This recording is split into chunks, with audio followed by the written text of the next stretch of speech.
খালি পকেটে, খালি মানিব্যাগে ঘর থেকে বের হবেন, ভরা পকেটে আপনি ঘরে ফিরবেন ইনশাআল্লাহ।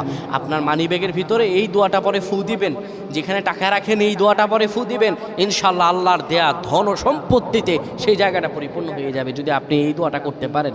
এক ভাই সৌদি আরবে থাকেন, উনি এই দোয়াটা পরে ফজিলত পেয়েছেন, আল্লাহর কসম করে বলেছেন উনি এটার ফজিলত পেয়েছেন। শুধু তাই নয়, পৃথিবীর বুকে অসংখ্য মানুষ আল্লাহর ওপর ইয়াকিন করে এই আমলগুলো করেছেন এবং ফলাফল পেয়েছেন। আপনিও পাবেন ইনশাআল্লাহ। আপনার মানিব্যাগে, আপনার যেখানে টাকা রাখেন সেই জায়গায় এই দোয়াটা পরে আপনি ঘর থেকে বের হয়ে যাবেন কাজের উদ্দেশ্যে, আল্লাহ তাআলা কাজ মিলিয়ে দিবেন। ব্যবসার উদ্দেশ্যে বের হয়ে যাবেন, আল্লাহ ব্যবসাতে সফলতা দান করবেন। সকল কিছুতে আল্লাহ রাব্বুল আলামিন আপনাকে সাফল্যমণ্ডিত করে দেবেন।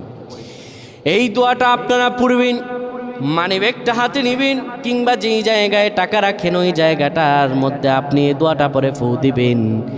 এই দোয়াটা হলো ওয়াকাফা বিল্লাহি ওয়াকিলা।